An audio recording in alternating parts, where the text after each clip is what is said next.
ओम शांति। अव्यक्तवाणी 23 जनवरी 1969। अस्थिया है स्थिति की स्मृति दिलाने वाली। दूसरा पॉइंट है, बच्चों के अंदर यही संकल्प होगा कि बाप दादा ने छुट्टी क्यों नहीं ली। बाबा को भी यह कहा। बाबा ने कहा, अगर सभी बच्चों को बिठाकर छुट्टी दिलाऊं तो छुट्टी देंगे। आप भी बच्चों को देख, सर्विस को देख बच्चों के स्नेह में आ जाएंगे। बाबा कहते हैं कि बच्चों का संकल्प तो चल रहा था कि बाप दादा ने छुट्टी क्यों नहीं ली।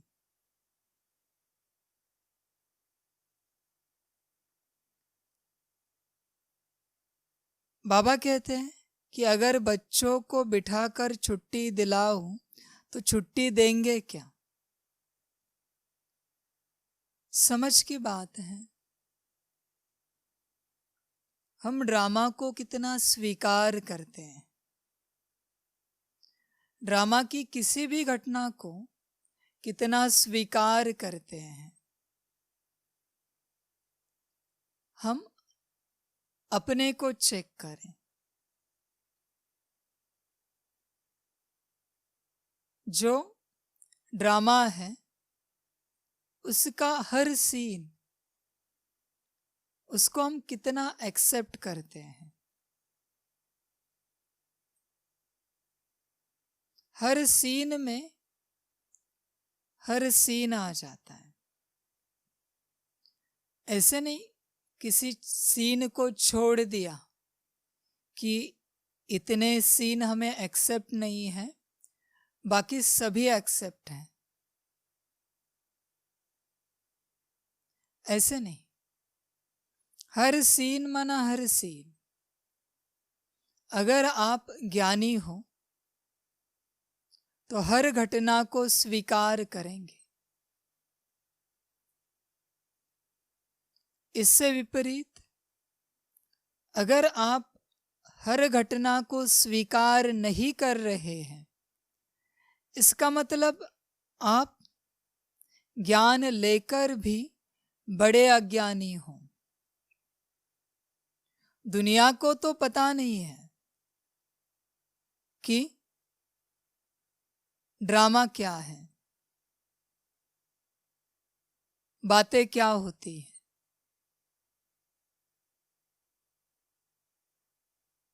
पर आप सब जानते हो कि ड्रामा किसे कहते हैं, जो हूबहू रिपीट हो रहा है। तो किसी सीन के लिए ऊपर नीचे क्यों होना।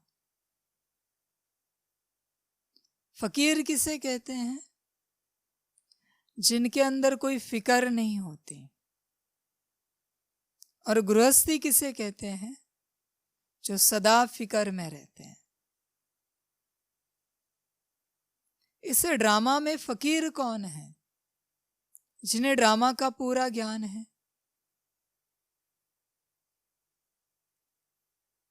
और गृहस्थी कौन है, जिन्हें ज्ञान हो के अज्ञान में चल रहे हैं। यह समझ की बात है हर आत्मा के लिए। राम का पार्ट है तो रावण का भी है, कृष्ण का है तो कंस का भी है। ऐसे नहीं कर सकते कि किसी एक पार्ट को स्वीकार करें और दूसरे को रिजेक्ट करें। इसे ज्ञान नहीं कहते।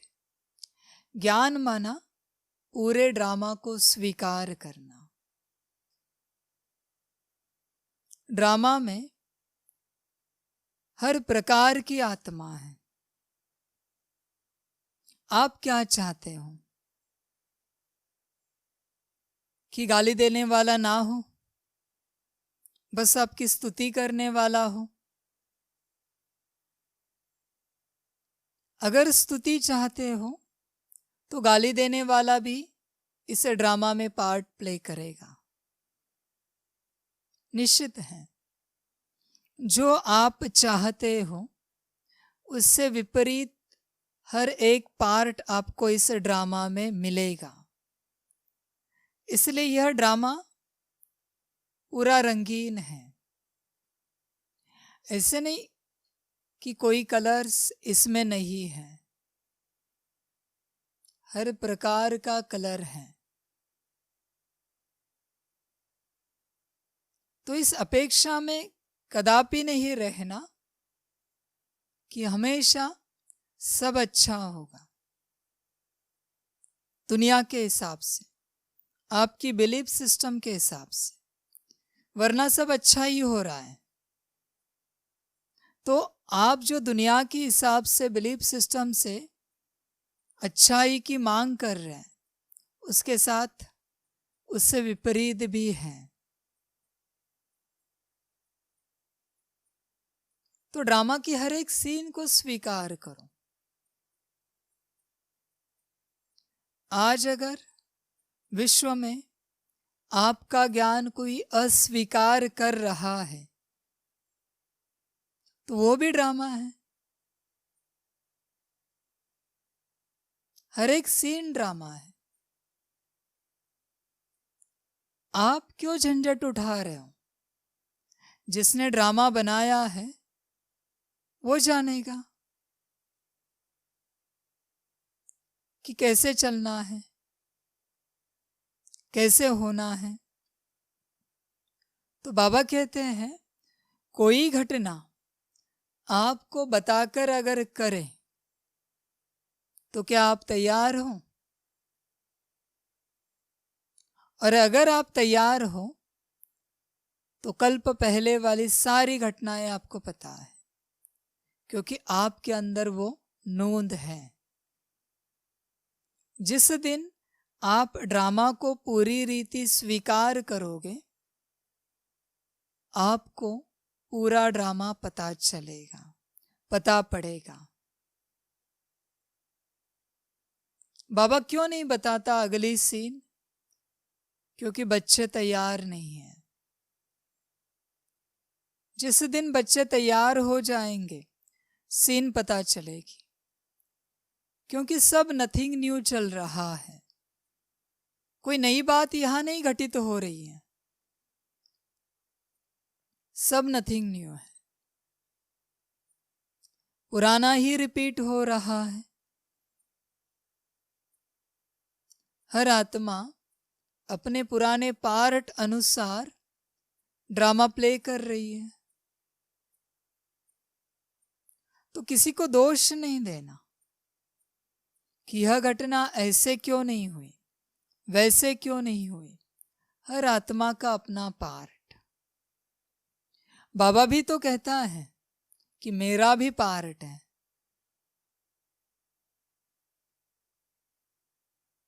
मैं अपना पार्ट छोड़ के कोई अलग पार्ट प्ले नहीं करूंगा। मेरा भी पार्ट है। आप अपना पार्ट प्ले करो, मैं मेरा पार्ट प्ले करूंगा। तो इसे स्वीकार करो, हर घटना को स्वीकार करो। ड्रामा के एक सेकंड को भी अस्वीकार करना मन बाप के ऊपर संशय उठाना है, क्वेश्चन उठाना है, रचयिता के ऊपर क्वेश्चन उठाना है।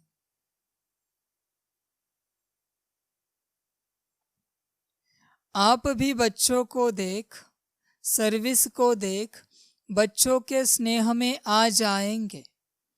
इसलिए जो बाप ने कराया वही ड्रामा की भावी कहेंगे। बाबा भी ड्रामा पर पक्का चल रहा है, बच्चे भी चलते रहें। ड्रामा छोड़ के मनमत या परमत में फंसकर नहीं चलो, ड्रामा समझ के चलो। बस इतनी बात याद रखना ड्रामा के लिए। ऐसे नहीं कि आपने किसी को गाली दी तो वो ड्रामा था, किसी को बुरा बोला कहा तो वो ड्रामा था। तो उस ड्रामा के बाद जो होगा, अगर सामने वाले ने थप्पड़ लगाई तो उसे भी ड्रामा स्वीकार करना, वरना अपने कर्मों को ठीक करना। आप कुछ भी करो और कहो ड्रामा था, तो सामने से जो कुछ होगा उसे स्वीकार करके कहना यह भी ड्रामा है। बच्चे बड़े होशियार हैं, खुद से कुछ हो जाए तो कहेंगे ड्रामा था, और खुद की एक्शन पर कोई रिएक्शन दे तो कहेंगे अपने कर्मों को संभालो।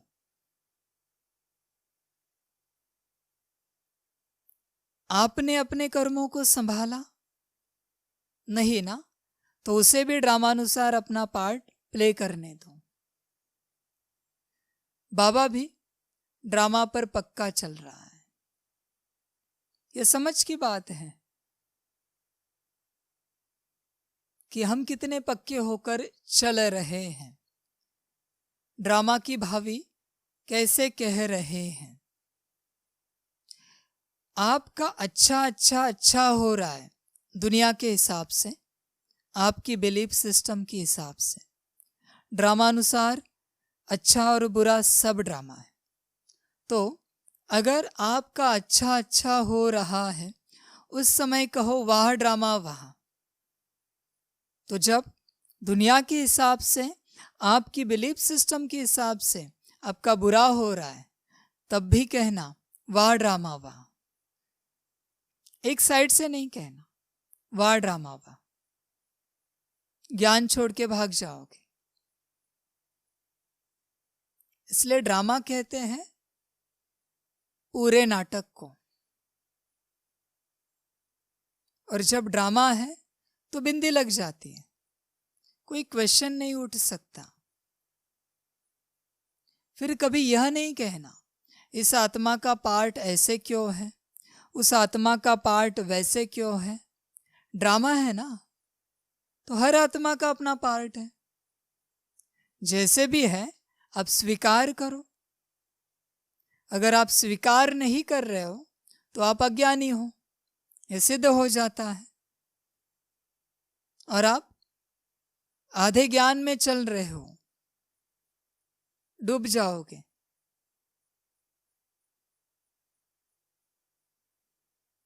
तो ड्रामा को पक्का करो, व्यक्त रूप में नहीं तो अव्यक्त रूप से मुलाकात कर ही रहे हैं।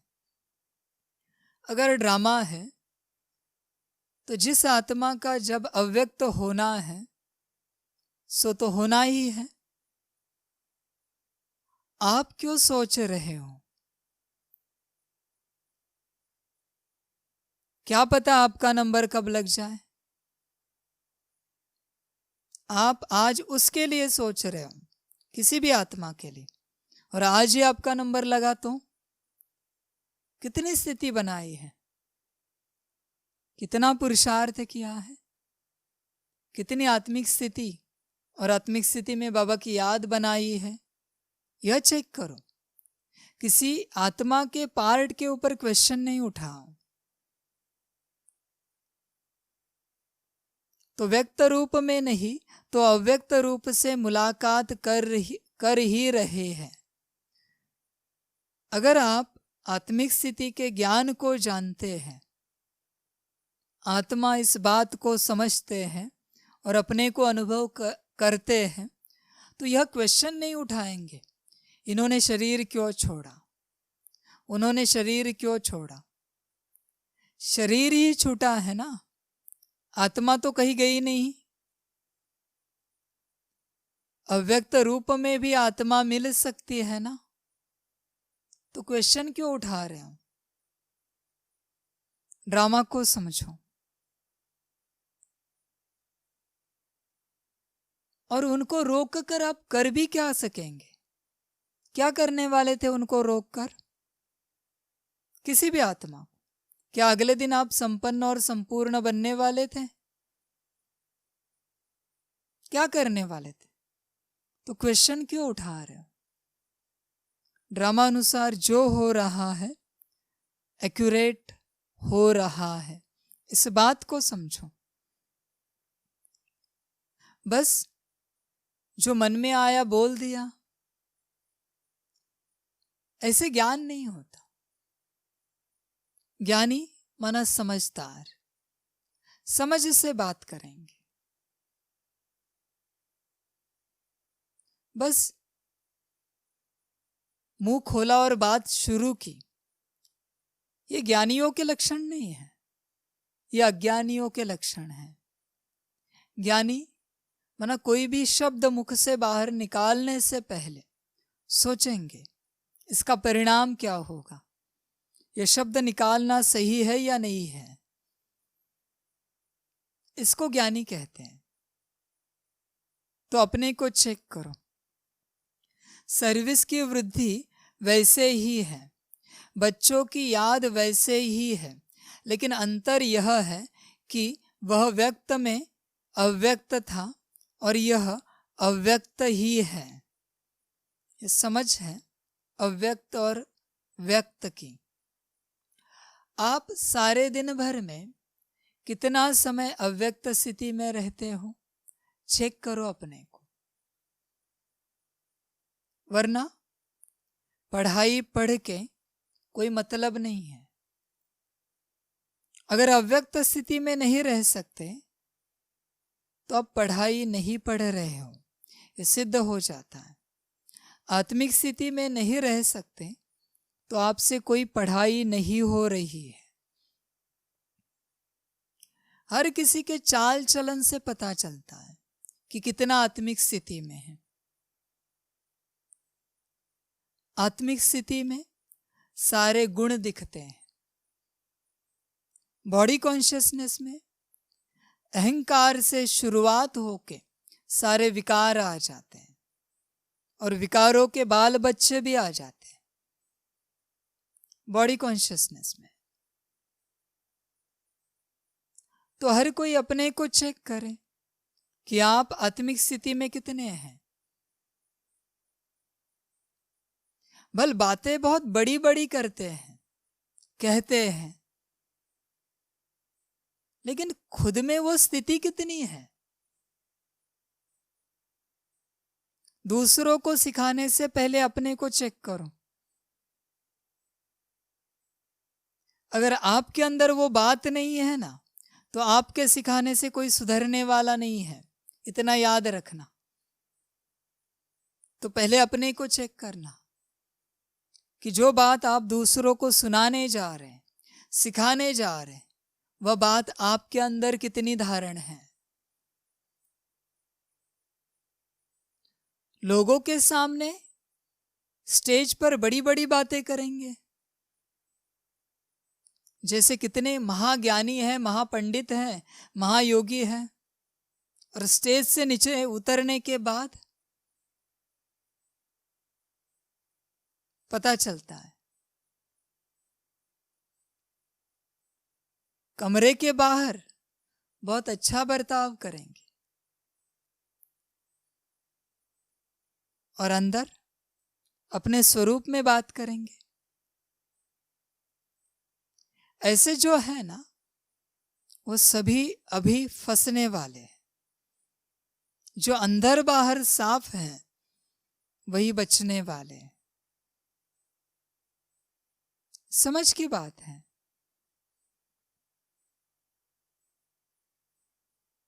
तो अपने को चेक करना कि आप अव्यक्त स्वरूप में कितने रहते हैं।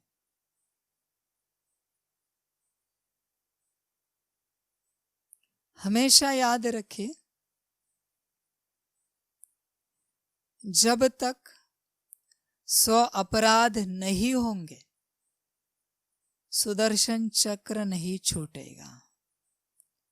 लेकिन जिस दिन 100 हो गए सुदर्शन चक्र छूटना निश्चित है। यह ड्रामा की नोंद है। तो अभी भी अपने को सुधारो, अभी भी समय है। फिर नहीं कहना कि बाबा हमें बचाओ।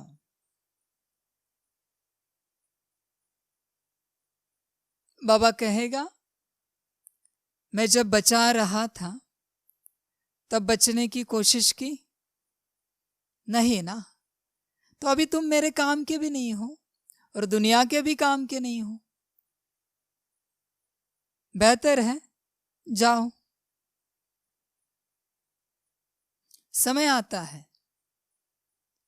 कहाँ तक जाएगा, कहाँ तक चलेंगे, कैसे चलेंगे। इसलिए बाबा कहते अभी भी अपने को चेक करो और अपने को बचाओ। बाबा सिर्फ ज्ञान देगा, बचाएगा नहीं। ज्ञान के साथ बचने की शक्ति भी देगा। बचना आप ही को है और आप ही की शक्ति से और आपको जो ज्ञान मिला है उसी से। तो अपनी अव्यक्त स्थिति को चेक करना, कहाँ तक पहुंचे हैं। दुनिया में हलचल होने से अगर आप भी हलचल में आ जाते हो तो कुछ पढ़ा नहीं है। भले दुनिया हलचल में है लेकिन आप अचल अडोल रहो। यह भी कौन रह सकते हैं जिन्होंने यह प्रैक्टिस की है। अगर कोई प्रैक्टिस नहीं की है तो बात छोड़ो। जो नयनों की मुलाकात जानते होंगे वह नयनों से इस थोड़ी सी मुलाकात में अपने प्रति शिक्षा डायरेक्शन ले लेंगे। बाबा नयनों से समझाता है और बच्चे समझ जाते हैं।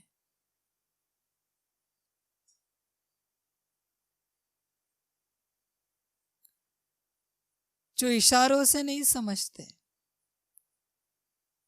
उनको वाणी से समझाना पड़ता है। इशारे माना नयन।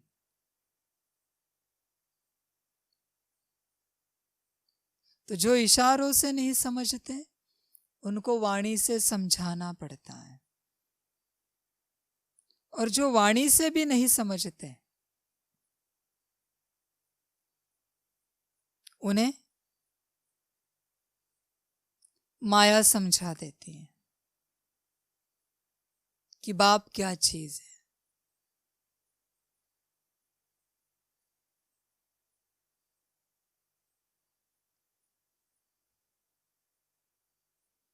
हमेशा याद रखना माया का बहुत बड़ा रोल है।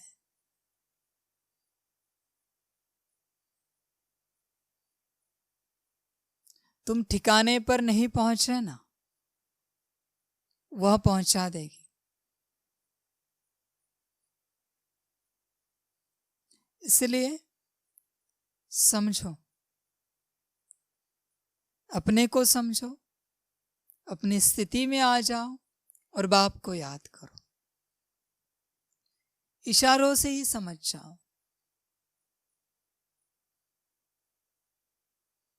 बाप को मुख खोलने पर मजबूर ना करो कि बाबा हमें कुछ समझाए।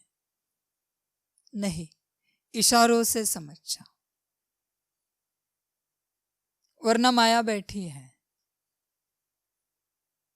और जब माया समझाएगी ना तो बाप हंसेगा, याद रखना।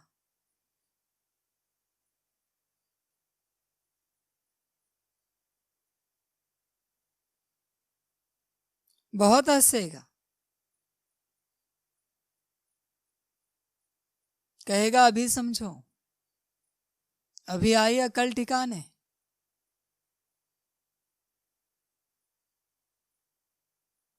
घर में कैसे होता है, छोटा भाई बाप की बात नहीं सुनता तो बड़ा भाई समझा देता है, अपने तरीके से समझाता है, फिर बाप हंसता है, अभी समझ में आया। ऐसी ही बातें हैं, बच्चे अपने को संभाले।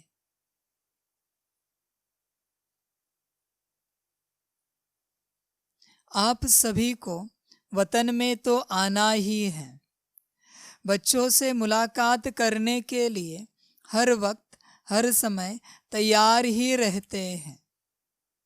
बाप को और कोई काम नहीं है, सिर्फ बच्चों से मुलाकात करना, यही बाप का काम है। बच्चों को ज्ञान देना, डायरेक्शन देना, यही बाप का काम है। इसी में बाप को खुशी मिलती है।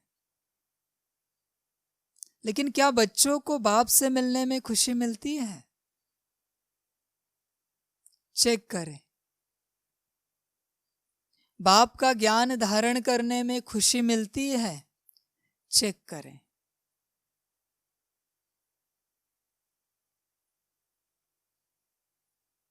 और बच्चे बनकर बाप से मिलने में खुशी मिलती है? यह भी चेक करें। अब जहां तक बच्चों की जितनी बुद्धि क्लियर होगी, उसी अनुसार ही अव्यक्त मिलन का अनुभव कर सकेंगे। क्लियर बात है, आपकी बुद्धि क्लियर है तो अव्यक्त मिलन का अनुभव कर सकेंगे, वरना पूरी जिंदगी भी चली जाए, पूरा संगम युग भी खत्म हो जाए, अव्यक्त मिलन का अनुभव नहीं कर सकेंगे। अगर बुद्धि क्लियर नहीं, बुद्धि क्लियर होना माना क्या?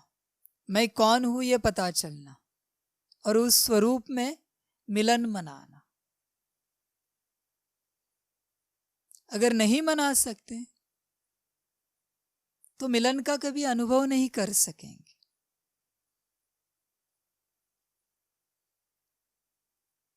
और दूसरों के मिलन के अनुभव तीसरों को बताएंगे। आपके क्या अनुभव है मिलन के?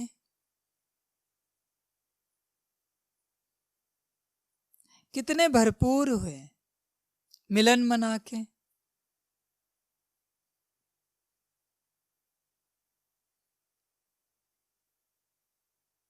भावना वाले बच्चे कहते हैं, वाह बाबा वाह, मजा आ गया बाबा मिलन में। क्या मजा आया? कौन सा मजा आया? क्या मिला? कहेंगे संतुष्ट हुए, भरपूर हो गए। संतुष्ट होने के लिए, भरपूर होने के लिए आत्मिक स्थिति में बैठे थे और नहीं बैठे थे तो कहां से भरपूर हुए, कहां से संतुष्ट हुए, कौन से एंगल से हुए? चेक करो। तो यह ज्ञान सूक्ष्म है, ये ऊपर का ज्ञान नहीं है, दुनिया का ज्ञान नहीं है। यह आत्मिक स्थिति में बैठकर ही अनुभव कर सकते हैं। और जो आत्मिक स्थिति में अनुभव करेंगे, उनके पास अनुभव कहने के लिए कोई शब्द नहीं होंगे, इतना याद रखना।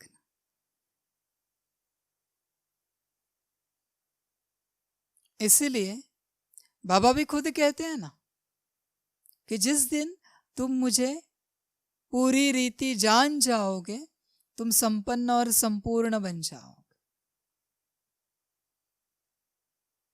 इसका अर्थ क्या है? अव्यक्त हो जाओगे, इस वतन से उस वतन में चले जाओगे। पर बाबा कैसा है इसको वर्णन नहीं कर सकोगे।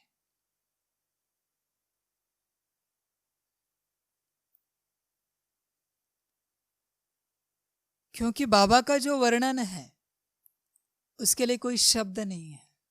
शिव बाबा के वर्णन के लिए उसे अनुसार आत्मिक स्थिति में बाप से जो मिलन होता है उस मिलन के वर्णन के लिए कोई शब्द नहीं है।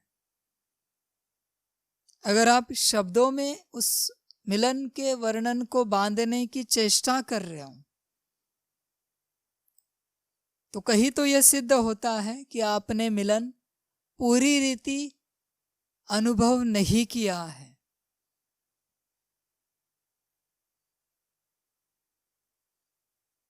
शब्द में इस दुनिया के अनुभव बांध सकते हो, इस दुनिया से परे वाले अनुभव आप शब्द में नहीं बांध सकते। क्या वर्णन करेंगे? इसलिए अपने को चेक करो कि आप अव्यक्त मिलन का अनुभव कितना करते हो।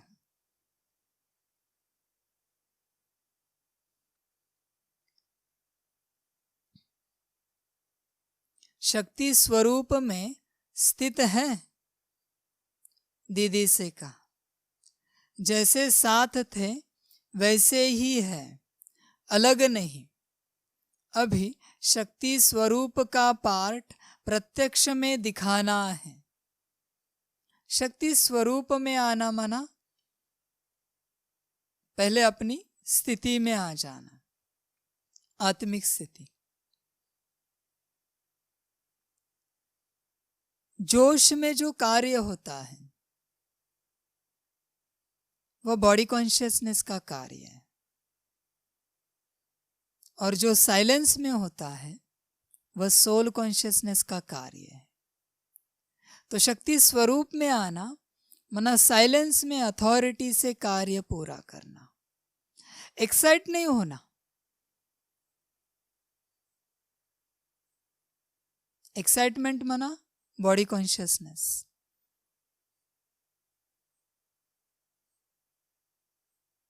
तो जब भी आप जोश में आए हो समझना किसी एक अनुभव के कारण आप अपना होश खो बैठे हो।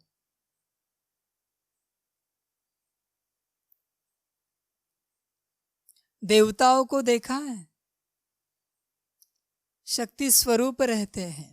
देवियों को देखा है, शक्ति स्वरूप रहते हैं, लेकिन साइलेंस होते हैं। उस साइलेंस में उस मूर्ति से वो अथॉरिटी फील होती है। क्या वो बात कर रही है? कोई जोश दिखा रही है? कोई आंखें बड़ी कर रही है? कोई सांसें फूली हुई है? कुछ भी नहीं है। कोई धड़कन तेज है मूर्ति की? कुछ भी नहीं।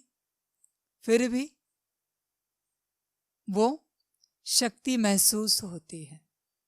वो है साइलेंस, वो है सोल कॉन्शियसनेस स्टेट। तो शक्ति स्वरूप में आना है तो अपनी स्थिति में आ जाओ। जो बाप की शिक्षा मिली है वह प्रैक्टिकल में करके दिखाना है। कितने बच्चे हैं जिन्होंने बाप की शिक्षा को प्रैक्टिकल में करके दिखाया है? चेक करो। सबसे पहली शिक्षा, अब बिल्कुल ये नहीं कहना कि प्रैक्टिकल में बहुत सेवा की, बहुत कुछ किया, बहुत सारी धारणाएं की, बहुत योग किया, बहुत सारा ज्ञान सुना। प्रैक्टिकल में आपने कितना करके दिखाया सोल कॉन्शियसनेस, और सोल कॉन्शियसनेस में बाबा की याद। कितना प्रैक्टिकल करके दिखाया? और नहीं दिखाया तो आगे वाली कोई चर्चा नहीं करो, उसे छोड़ दो। ज्ञान योग धारणा सेवा तो इसलिए दी है कि आप भटको नहीं रास्ता। बाकी मूल उद्देश्य एक ही है, आत्मिक स्थिति में आकर बाप को याद करना। उसमें सब पूरा हो जाता है। तो यह कितना प्रैक्टिकल करके दिखाया। इसके बाद ही सब कुछ है। शक्ति सेना बहुत है, अभी पूरा शक्ति स्वरूप बन जाना। अभी पूरी रीति सोल कॉन्शियसनेस में आ जाना। बहुत खेल चला बॉडी कॉन्शियसनेस का, अभी पूरी रीति सोल कॉन्शियसनेस में आ जाना। बहुत से बच्चे तो ऐसे हैं जो बॉडी कॉन्शियसनेस में भी नहीं है, वो अनकॉन्शियस हैं। उनको पता भी नहीं वो क्या कर रहे हैं, क्या खा रहे, क्या पी रहे, कहाँ चल रहे हैं। बस चल रहे हैं, बस खा रहे, पी रहे, कर रहे हैं, तो वो अनकॉन्शियस है। बॉडी कॉन्शियसनेस वाले कम से कम बॉडी कॉन्शियसनेस में कोई कर्म करते हैं। दुनिया वाले कहेंगे बॉडी कॉन्शियसनेस में है, लेकिन जिन्होंने ज्ञान लिया है वो ना बॉडी कॉन्शियसनेस में है ठीक से, न सोल कॉन्शियसनेस में है, वो अनकॉन्शियसली चल रहे हैं। तो अपने को चेक करना, आप अपने को चला रहे हो या कोई और आपको चला रहा है। कोई भी आत्मा इस दुनिया की, फिर लौकिक रिश्ते में हो या अलौकिक परिवार में हो, किसी भी बात में हो या कोई सूक्ष्म शक्तियां हो, आप अपने से चल रहे हो या आपको कोई चला रहा है। कोई बिलीफ सिस्टम आपको चला रही है,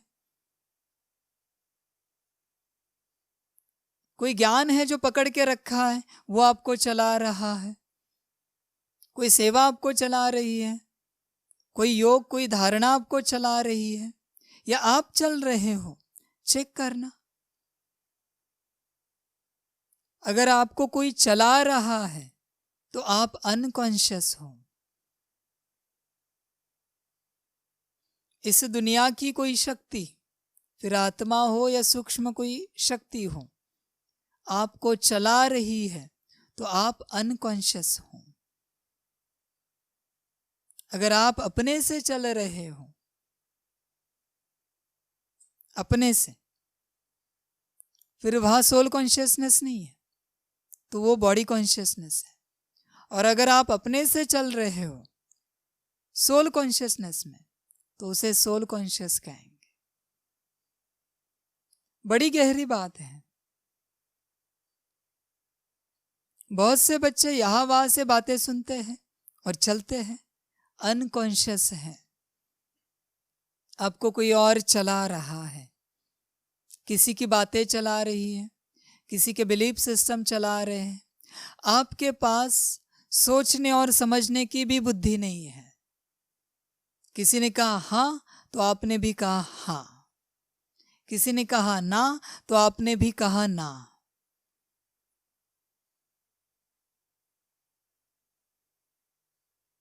अजीब खेल है। अपने को चेक करना, पूरी रीति आत्मिक स्थिति में आए हैं क्या। जो बाप की शिक्षा मिली है वह प्रैक्टिकल में करके दिखाना है। शक्ति सेना बहुत है, अभी पूरा शक्ति स्वरूप बन जाना। अभी तक बच्चे और बाप के स्नेह में चलते रहे, अब फिर बाप से जो शक्ति मिली है उस शक्ति से औरों को ऐसा शक्तिवान बनाना है।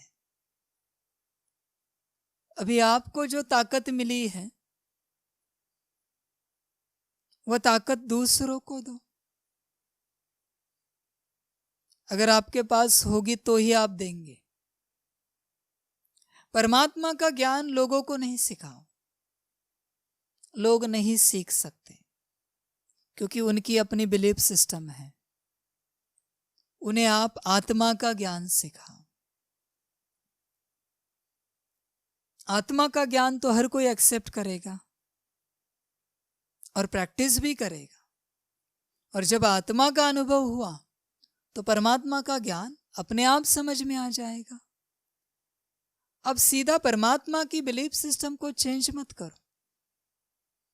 लोग आपके ज्ञान को ठुकरा देंगे। सुनेंगे, कहेंगे वाह बहुत अच्छा ज्ञान है, लेकिन कभी चलेंगे नहीं, क्योंकि आपने उनकी बिलीफ सिस्टम को काट दिया। उनको समझाओ आप कौन हो। बस उतनी सी बात बताओ कि आप जो हो उस स्थिति में रहो और हर कर्म करते चलो। बस इतनी सी बात बताओ, ज्ञान पूरा हो गया।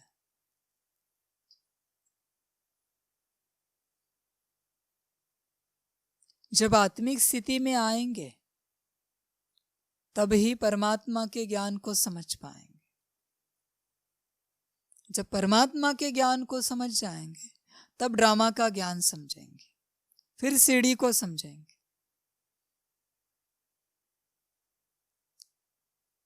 आत्मिक स्थिति के बिना वो ज्ञान को नहीं समझ सकते।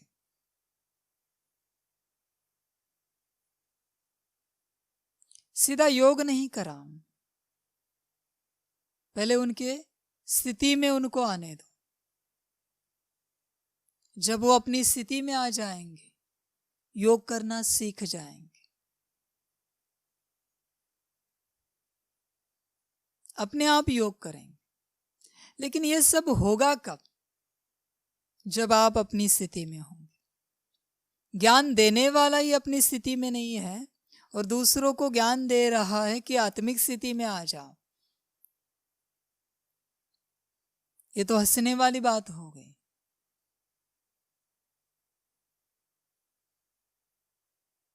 कि एक अनपढ़ा दूसरे अनपढ़े को ज्ञान सिखा रहा है, ऐसी बात हो गई। तो जब भी आत्मा का ज्ञान दो, पहले आप अपनी स्थिति को चेक करो। औरों को शक्तिवान बनाना मना क्या? कुछ उनके माथे पर हाथ नहीं रखना है, कुछ आधा घंटा दृष्टि नहीं देनी है, कुछ बड़ी बड़ी टोलियां नहीं देनी है। उनको उनकी स्थिति में लाना है कि आप कौन हो। माना औरों को शक्तिवान बनाना है। वापिस वही बात, अगर आप होंगे उस स्थिति में तो ही दूसरों को ला पाएंगे, वरना बात छोड़ दो। वरना बस पूरी आयु वाह वाह करते रहो और चलते रहो, भावना का भाड़ा मिलता रहेगा। सतयुग में कौन जाएंगे? त्रेता में कौन जाएंगे? जो आत्मिक स्थिति में है।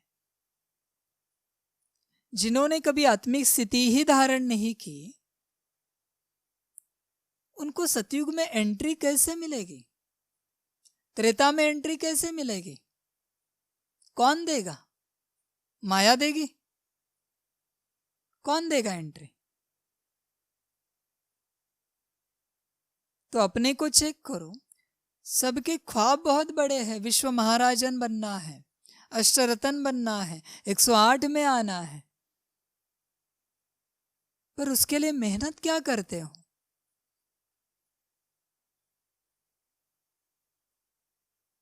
कहते कि आईएएस ऑफिसर बनना है, बड़ी पोस्ट पर बैठना है, गवर्नमेंट की गाड़ी में घूमना है, और एबीसीडी भी नहीं आ रही।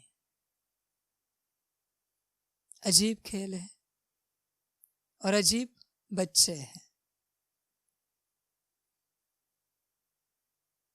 पढ़ाई कितनी करते हो? अपने से चेक करो, फिर ख्वाब रचो आईएएस बनने के, विश्व महाराजन बनने के, अष्टरत्न 108 में आने के।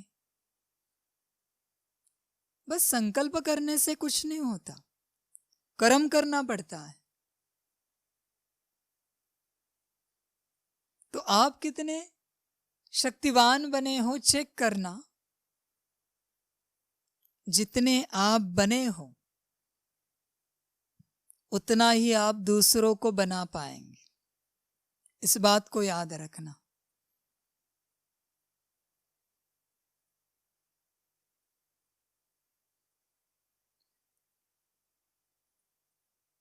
वही बाप के स्नेही बाप के साथ अंत तक रहेंगे।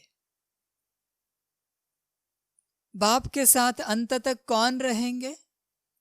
आत्मिक स्थिति वाले बच्चे। इस बात को बुद्धि में पक्का नोट करके रखना। बाप के साथ अंत तक आत्मिक स्थिति वाले ही बच्चे रहेंगे। फिर कितने साल हुए हैं, कितना ज्ञान सुना, कितना योग किया, योग तो होता नहीं बिना आत्मिक स्थिति के, फिर भी आप कहते हो ना इतना योग किया, वो कितना योग किया, कितनी धारणाएं की और कितनी सेवा की, कोई मतलब नहीं। अगर आत्मिक स्थिति है तो बाप के साथ रहेंगे,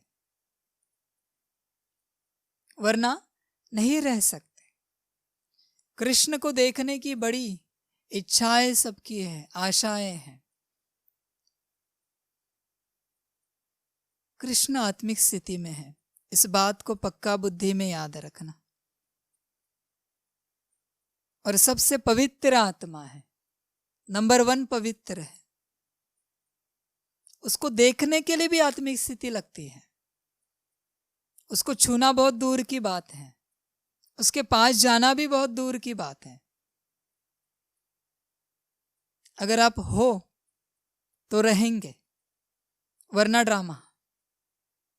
तो बाप के साथ अंत तक आत्मिक स्थिति वाले ही बच्चे रहेंगे।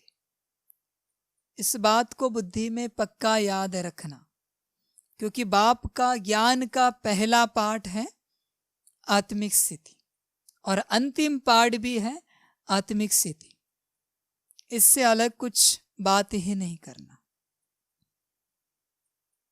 यह कुछ नहीं चलेगा कि बाबा थोड़ी छूट दो, हम इतने साल से हैं, इतनी सेवा की,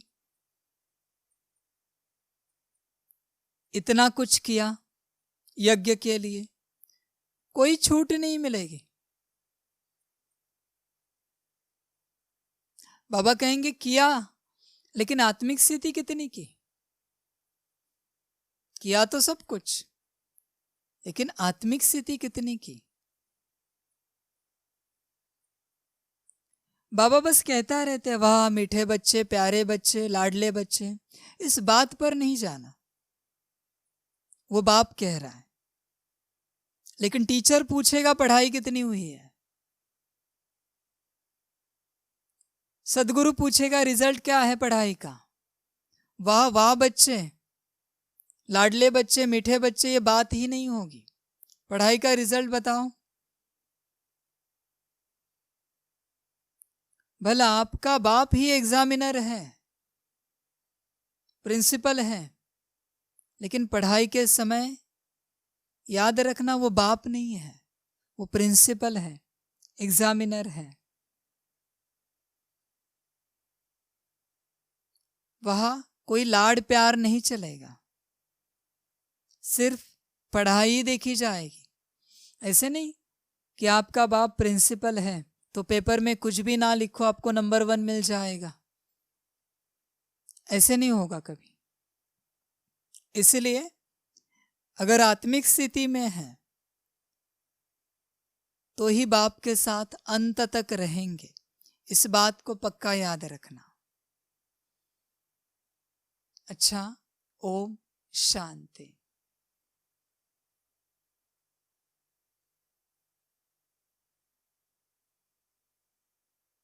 सभी बच्चों को बाप की पदम गुणा, याद, प्यार, गुड नाइट और नमस्ते। सदा खुश रहना, मौज में रहना और अपनी स्थिति को बढ़ाते रहना। समय परीक्षाओं का है, समय दुनिया के हिसाब से बड़ा कठिन है, मुश्किल है, लेकिन इस समय से निकलने का आधार सिर्फ आत्मिक स्थिति है। क्योंकि आत्मिक स्थिति है तो बाप की याद अपने आप रहेगी। इसलिए इस समय से बाहर निकालने का और निकलने का जो आधार है आत्मिक स्थिति, उसमें चलते रहना, उस पढ़ाई पर अटेंशन देना और बहुत खुश रहना, बाप का सदा शुक्रिया अदा करते रहना। अच्छा, ओम शांति।